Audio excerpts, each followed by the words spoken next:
Bacardi rum. Lick it off your girl's feet, bitch.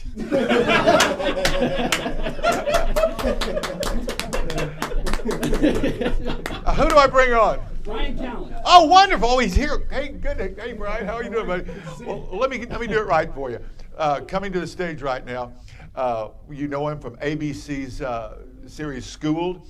He's an original cast member of Mad TV, man, with Bobby Lee and all that, and has a podcast called The Fighter and the Kid. He's born in the Philippines, studied at Beverly Hills Playhouse. He's married with 2 girls, lived in many countries, India, Greece, Lebanon, etc. So studied history at the American University, tons of character acting, and regular appearances all over the world, ladies and gentlemen, with the great Joe Rogan. Let's bring him out, ladies and gentlemen. Bryan Callen.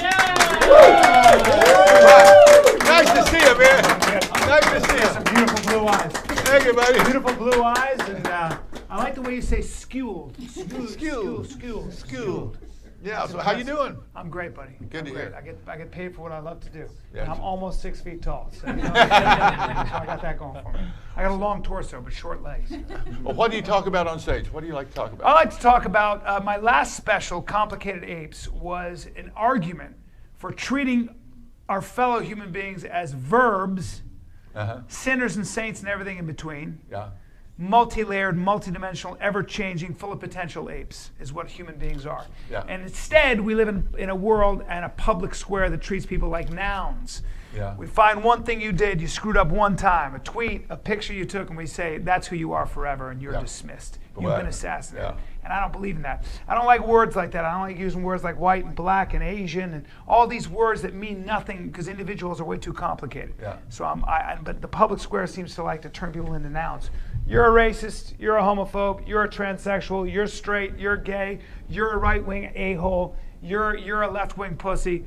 And that's who you are. Categorize. I'm not talking to you anymore. Yeah, and I don't think you can categorize. It's like Adam naming everybody in the book of Genesis. That's exactly right. Exactly. Thank you for bringing it back to the roots, to the Judeo-Christian ethic. You understand? We had to get to a This lap man's going to eventually. heaven. I know we had to, right? I started getting a little heavy. Yeah. No.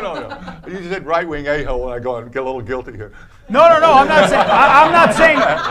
My problem is like when we purify echo chambers and say that guy's. We just say he's a right-wing a-hole because he happens to believe in one thing. He might maybe believe. Look, I'm right-wing in some ways and I'm left-wing in other ways, and I'm in the middle in the other ways. So how do you translate that into calling people verbs?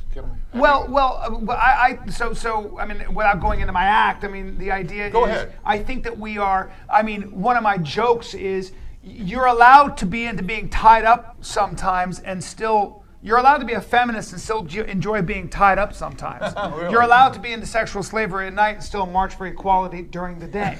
You can be both. It doesn't, don't categorize me as one thing. Yeah. I'm allowed to, I think I'm allowed to be pro-cop and Black Lives Matter. What happened to that? That's a third option. Wow. Do I have to choose a side? No. These aren't really my jokes, but my point is that I don't like having to choose a team. Right. I think it's just Because a we lie. all change from moment to moment. Yes. So who we are changes from moment to moment. Of course, who I was at 21 versus 52. Yeah. What? I was the biggest idiot. I should not have been allowed to vote until at least 35 years old. No.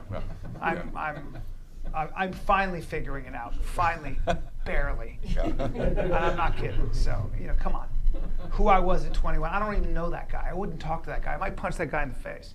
What was it about that guy at 21 that you didn't like? He just thought he knew everything. Yeah. He was just full of opinions. Yeah. Loud and full of opinions, man. And he hadn't earned a point of view at all. He was just full of opinions. He didn't have thoughts. Yeah. He had opinions, and there's Who a needs difference. facts when you got conclusions? That's right, man. Just spit and vinegar. I just felt my way through life. Yeah. And I was loud enough, and through instinct, I kind of stumbled through.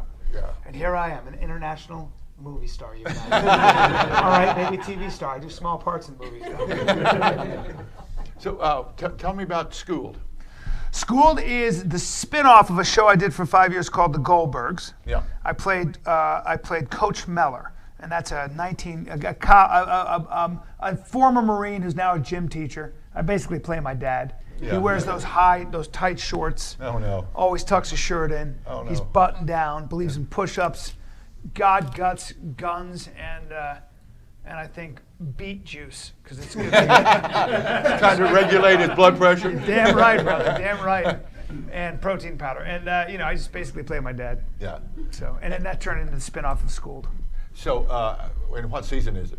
We just got picked up for the second season, which is great. Good. That right? I mean, it's funny because people say, "Man, you got a second season. What's it feel like?" Well, I've been doing this for 25 years. Yeah. It only took me a quarter of a century to make it. Yeah. You know what I'm saying? Listen, I'm very grateful. I'm grateful. I love working with the people. The acting gets in the way. It's hanging out on the set that's fun. Right? Well, I've got a question that I talked to Kevin Christie about this, because he's been on some long-running series. Do the cast members change as they become, as season 2, 3, 4, and 5 go, as they become more successful? They start lobbying the director for more airtime? Not usually comedians. I would imagine other actors maybe. Yeah, because we got something to fall back on. Yeah, comics we're different. Yeah. Comics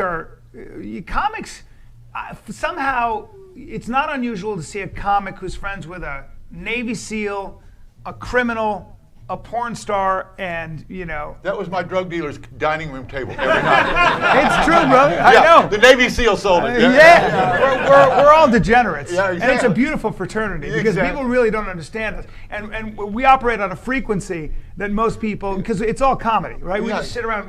When you hang out at the Comedy Store, all we do is bust on each other, and all we're doing is trying to make each other laugh. Yeah. And we're dysfunctional. Yeah. We are dysfunctional. We'll go to any level. Oh my God.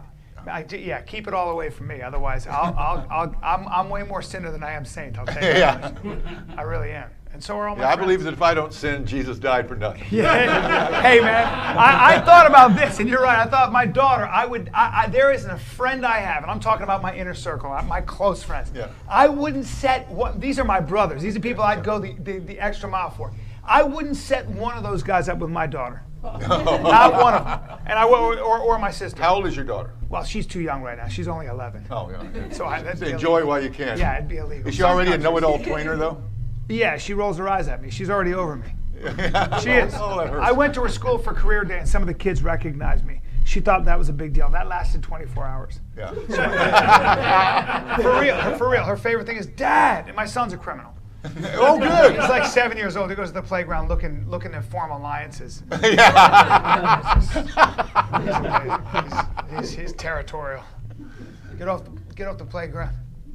Get off the playground right now. I warned you 2 times. Bang. There's nothing I can do. It was out of my hands. Talks like a gangster. For real, I asked him, I said, why are you hitting kids? He goes, because my brain is getting bigger, my muscles are getting stronger, and my heart is growing blacker. He said that? He said that. 7 years old. No, he was younger than that. He said it at 5. And the teacher said, your son's going to go on to do very significant things. Yeah. I was like, yeah, like be a dictator. He's got William Morris agent written all over him. Man, does he ever? Yeah. Does he ever? Oh, you know that joke in Hollywood? What's 2 that? producers are talking, and one goes, you're lying to me. And the other one goes, I know, but let me finish.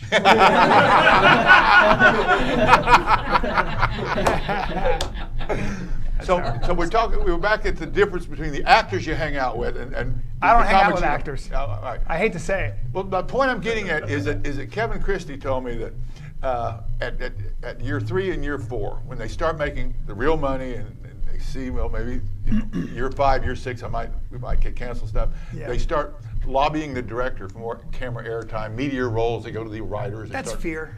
Is that That's fear, But man. you see it though.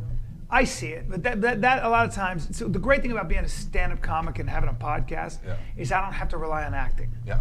And I feel very lucky about that. And I saw that 10 years ago. I started watching as new media started to change, and I remember I was making a lot of money on a series, and I thought to myself, now I'm making a lot of money here, and I do this for free practically. Yeah. Now when are they going to figure that out? Because I know that. I wouldn't tell them that, but I do this for I don't know what a bartender would make. All due respect, but they're paying me what a top flight surgeon would make. When are they going to figure out that I'd make believe for free? This is all I want to do. Now, all of us are desperate to just work because we don't have an alternative, right? And when I saw that, I said to myself, I watched Joe Rogan's one of my dear friends, so I watched him doing this podcast. He kept telling me to do a podcast. And I knew stand-up was a matter of time before it started to pay if you just grind it out. Yeah. And so, thankfully, I followed that path. Now, acting's been very good to me. Yeah. I'm just super talented. I'm sorry. It's exhausting. It's exhausting. But the point is, it's nice to have that fallback. So I think with actors, when all you have is acting, think about it. All you can do is rely on about 50,000 different moving parts. Well, do you know any actors like, I know Ed Begley Jr., for example. Great guy. Yeah, I'm telling you, when I see him speak at various functions I see him at, I mean, he's a born storyteller, a great stand-up, and I beg him to do a one-man show, so he doesn't have to go from acting gig to acting. I mean, he's a real stand-up. Yeah. You know any actors who could be stand-ups like that? I do, and I know a lot of actors who are really well-known, who don't have a lot of money right now because they're getting a little older, so they're having to work for a lot less because, again, the business is like, listen, man. There's 400 channels now. Well, yeah, and if you don't want it, I can just... There are about 50,000 guys like Bryan Callen who will jump at the opportunity. So, so that's what happens, and you see that. So I do know, I know some famous actors who have tried to be stand-ups and have worked their jokes out on me. Yeah. And it's always like, man, this is painful. Yeah. But I can't tell them. I always say, it's very good. Oh, you broke Mitzi Shore's cardinal rule on her desk. It is a sin to encourage mediocre talent. You're so right. now I don't really do it. Yeah. Now I get a kick out of it. I'm like, you want to do stand-up now, huh? You want to start now? All right. But, I tell them the same thing I learned reading Ladies and Gentlemen, Lenny Bruce by Albert Goldman. Mm-hmm. It was the book of which the movie Lenny was made. Yeah. And they had the funniest man in the world was Joe Ansis, who was the aluminum siding salesman that kept all the comics working in the mid-'50s in New York. Right. Rodney Dangerfield was very close to Joe. And he was the guy that would sit down in Hanson's Delicatessen in New York in the mid-'50s. And Buddy Hackett, Rickles, all these young comics would sit around and gather. And he was the father of the bit, who would do a long bit, take one thing and do 15 jokes on it. And he had these comedians on the floor. They pushed him up on stage, and he couldn't do it. Because, as Albert Goldman said, stand-up is all about walking through rejection. Night after night, he said, like a show business foot soldier.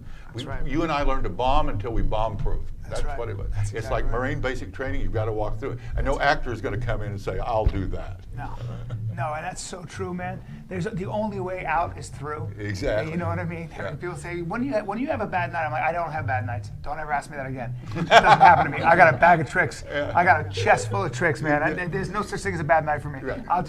You get to a point where you just got too many tricks. Yeah. But in the beginning, trying to get into that point, oh man. I remember doing jokes. I remember doing a joke about penguins and being reborn a legless, flightless bird in the middle of the South Pole, what you had to do to be that way. And I was doing a penguin. And it was silent, man, in New York City. And I heard a woman in the back go, wow. I was like, I want to die now. Not in 10 minutes, I want to die now. I want to die right now. Please, somebody kill me right now. Do you know who Johnny Dark is? I don't know. Okay, Johnny Dark he was with the Philadelphia guys who came up in the late 50s that were big in rock and roll and in the movies, okay? Bobby Darin and that group. Yeah. And Johnny Dark, great comedian. And in the early 60s, he was in the service. And he said his first time on stand-up, he was in Korea, serving in Korea. And he wound up in front of a crowd that spoke no English at all. He said they only knew 3 words in English. You, not funny. That's always a good time. That's always fun, ain't it? Oh my God. They recently offered me a gig in Saudi Arabia for a lot of money. Really? Yeah, and I don't know, man, because I know the women and the men have to sit separately, and there are so many rules of what I couldn't say. So what are you spending the money on? Exactly. Exactly. Hookers and blow. Okay. I'm a stand-up comic. Okay. Come on, man. When are you coming over? Come on, man. You're partying for 2, man. I'm rooting for you, man. That's what I'm talking about. You've been sober a long time? Yeah, 32 and a half years. That's impressive. Yeah. That's impressive. Ask around, though. You'll be glad I am. we all gotta screw up enough until we get sick of ourselves. Mitzi didn't adopt amateurs. Okay. God, that's beautiful. Yeah, you were here. I got the tail end of the outlaw period when this place was dark, man. I mean, dark in every way. Yeah. And things went on in those back rooms, and I may or may not have been a part of that. Yeah. But I caught the tail end. Yeah. You know, and it's a good thing because I don't need encouragement because I would have been right there with you guys, knee to fucking knee. I get excited thinking about it. I'll tell you how bad I was. I was the diversion. Mitzi would keep an eye on me while they would go crazy. Okay. That's amazing. All right. I was the decoy. Okay. All right. Okay. You throw yourself out Because there. I was in and out of rehab, and she was watching me every night while Sam and everybody else were going wild. While Jeez. Mitzi was watching me. Wow. Yeah. I mean, it Wow. was crazy. That's amazing. Yeah. Cocaine was your favorite drug? Yeah, it was. Yeah, it's the one that allowed me to drink for 5 straight days. That's what I Nobody ever did a bunch. Nobody had a lot of problems, then did a bunch of cocaine and things got better. That's never happened in the history of the world. Yeah. Right? But it was a time. It was a wild, crazy time. Yeah.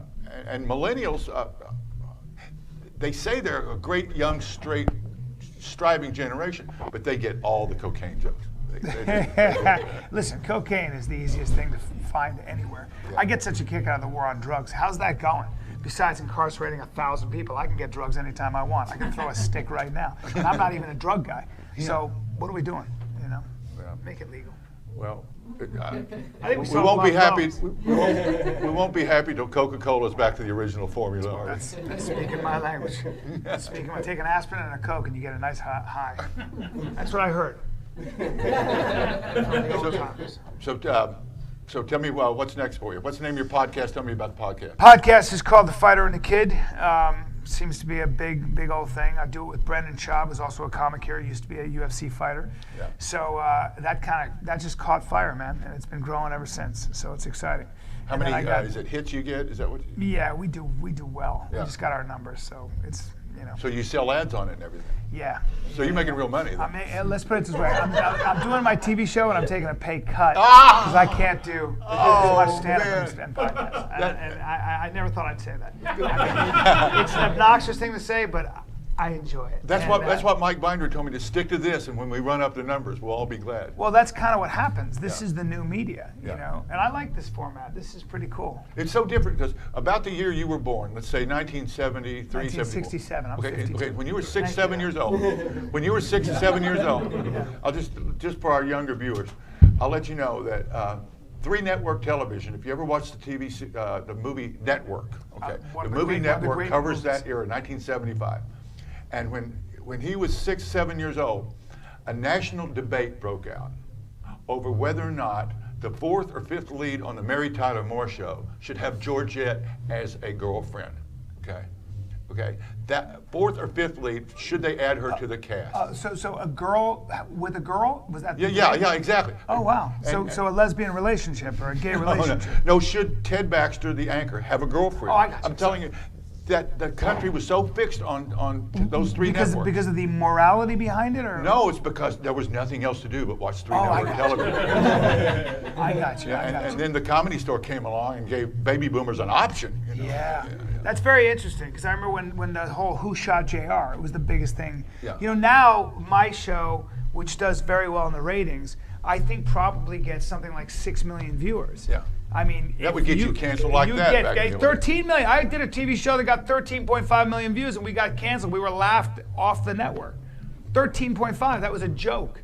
So this whole thing is changing, man. But what you're doing here, this is, I think, the future. It is the future. It's here already. Well, you'll be back in a couple of months, and I'll tell you how good our numbers are. Well, with the fact that I'm on, it's called. Bryan Callen, ladies and gentlemen.